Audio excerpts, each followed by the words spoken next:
The room was quiet in the way that Buckingham Palace rooms are always quiet, not empty.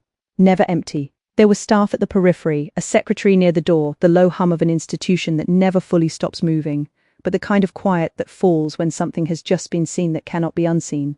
The Queen stood at a distance of no more than a few feet. Her eyes had registered it before her expression did. That was always how it worked with her. The information arrived first, the response came second, carefully controlled, precisely timed. 70 years of public life had made that sequence automatic. But this was not a public moment. This was a private room, and what she was looking at was a necklace, a specific necklace. One she had seen before in a different context, on a different neck, in a different era of the family's history.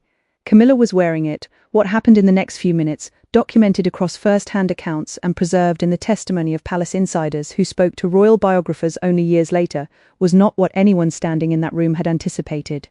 We are going to come back to exactly what the Queen did, but first, you need to understand the necklace, where it came from, what it meant, and why, in the particular emotional geography of the Windsor family, seeing it on Camilla's throat was not simply a matter of jewellery. It was a matter of what had been taken, and from whom, and whether the institution intended to pretend it had not noticed. Diana understood jewellery the way the institution understood precedence, not as decoration. As language. From the moment she entered the royal family in 1981, the pieces she was given, the pieces she chose, the pieces she quietly set aside, and the pieces she wore to specific events at specific moments, all of it communicated something that polite conversation inside those walls was not permitted to say directly. The sapphire engagement ring was not her first choice. She had selected it from a catalogue because it was the largest, the most visible, the one that would be seen from a distance. She said later that she had chosen it partly because it was beautiful, and partly because she understood, even at 19, that the ring would be photographed 10,000 times, and she wanted people to be able to see it clearly. That was not vanity. That was strategy. The palace was initially uncomfortable with the ring. It was a catalogue piece. Other women owned the same design. It was not a bespoke royal commission in the tradition the family expected, but Diana held firm, and the ring became, within a decade, the most recognized piece of jewelry in the world. She had understood something the courtiers had not. Visibility was not vulgarity. Visibility was power. The necklace at the center of this story was not publicly catalogued. It did not appear in the official inventories of royal jewels that are periodically released for historical record. It was private, a piece that had been given to Diana outside of formal channels by someone who had chosen it specifically for her, and which she had worn only in settings that were not photographed. That privacy was, in itself, significant. Diana had two categories of jewelry in her life: the official pieces, the tiaras, the formal diamond sets, the pearls worn to state dinners, which belonged in the institutional understanding, to the role rather than the woman, and the private pieces, smaller, more personal, chosen or given without ceremony, which belonged entirely to her. When the marriage ended, when the lawyers began the process of formal separation, the official pieces were returned. That was expected. That was protocol. The private pieces remained with Diana, after her death in August 1997. Those pieces passed, as she had arranged, as she had intended, to the people she had named. Her sons, her closest friends. Specific individuals who would understand what each piece meant because they had known who she was when she wore it.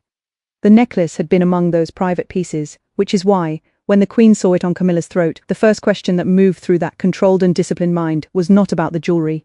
It was about the path it had taken to get there. To understand the Queen's reaction, you need to understand her relationship with objects. She was not a sentimental woman in the way the word is commonly used. She did not display emotion easily or publicly. She had been trained from childhood, first by her own mother's example, then by the requirements of the role she had not expected to inherit until her uncle's abdication changed everything to treat feeling as something managed rather than expressed. But she remembered everything. She remembered faces, dates, names, the precise details of conversations that had occurred decades earlier. She remembered what people had worn to specific events. She remembered the provenance of objects, who had commissioned them, who had received them, what occasion had produced them. This was not simply a good memory, it was a form of institutional authority. The monarch who remembers everything is not easily deceived about what has changed and what has stayed the same. She had known Diana's private pieces, not in the way a friend would know them. She and Diana had not had that kind of relationship, but in the way a woman of her generation and position knows the household she oversees. She had seen Diana wear certain things. She had registered them. She registered them again now. On a different woman, in a context that required explanation. The accounts of what followed differ slightly in their texture, but not in their substance. The Queen did not raise her voice. She did not make a scene. She did not produce the kind of dramatic confrontation that the tabloid version of this story would require.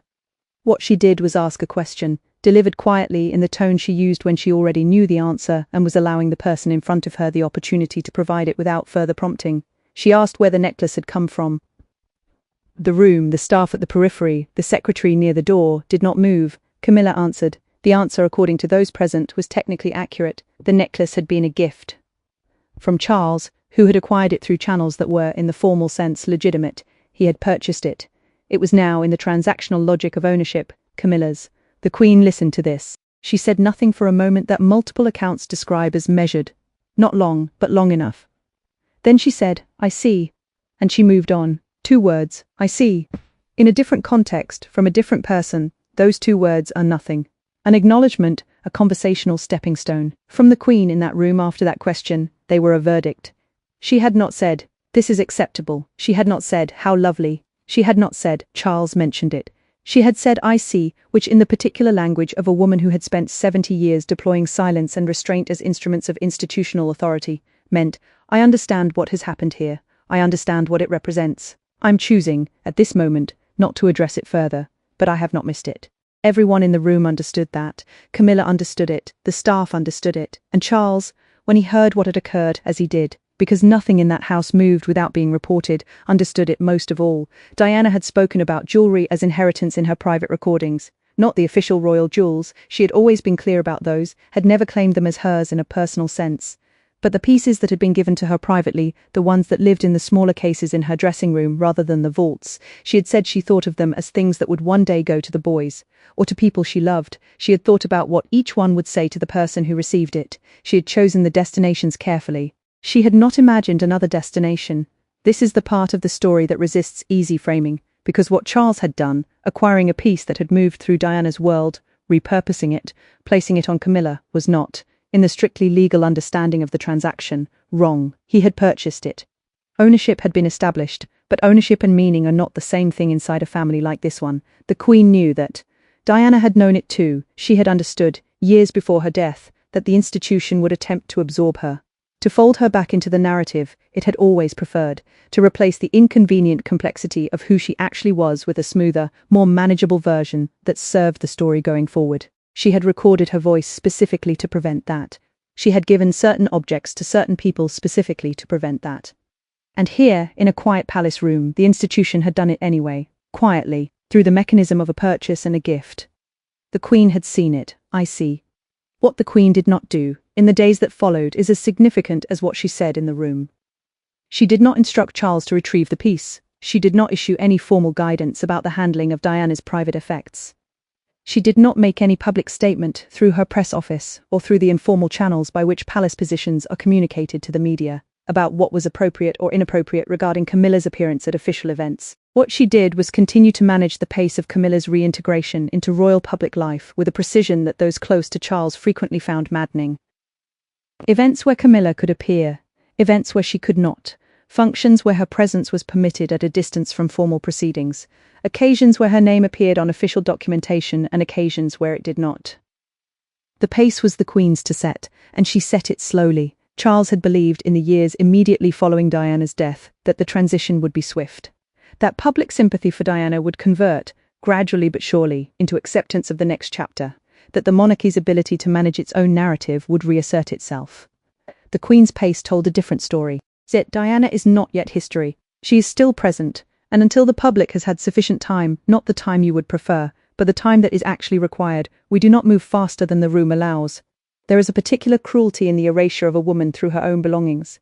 Diana had understood this possibility. She had spoken about it indirectly in recordings that were preserved and later published. She had spoken about what it would mean for the institution to simply absorb everything she had represented, the emotional openness, the public empathy, the willingness to sit on the floor of a hospital room and hold someone's hand and repackage it without her.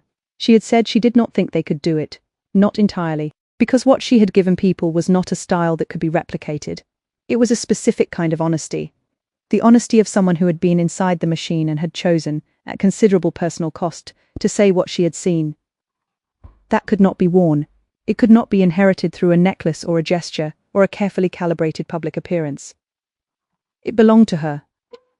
The Queen, standing in that room, looking at that necklace, may not have been thinking in those terms. She was not given to that kind of reflection, at least not visibly. But she had seen something that required seeing, and she had acknowledged it in the only language she reliably used when the matter was too important for a longer sentence. I see.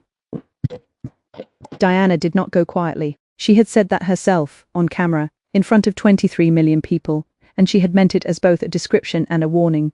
The tape survived, the recording survived, the testimony of the people who knew her, who sat with her, who heard her speak in rooms where she believed she was finally allowed to be honest, that survived. A necklace is a small thing. It can be purchased, it can be transferred, it can be placed on a different throat in a different era and presented, through the simple mechanism of time passing, as something that always belonged there. The Queen had not permitted that fiction to go unregistered. She had asked her question. She had heard the answer. She had said 2 words and moved on. Somewhere in the archive of a woman who recorded herself specifically so that the institution could not rewrite what she had witnessed, that moment would have made sense, not justice, not restoration, but recognition. The thing Diana had spent her entire marriage asking for and had rarely been given inside those walls. Someone had seen it, someone had said so, that was enough to carry forward.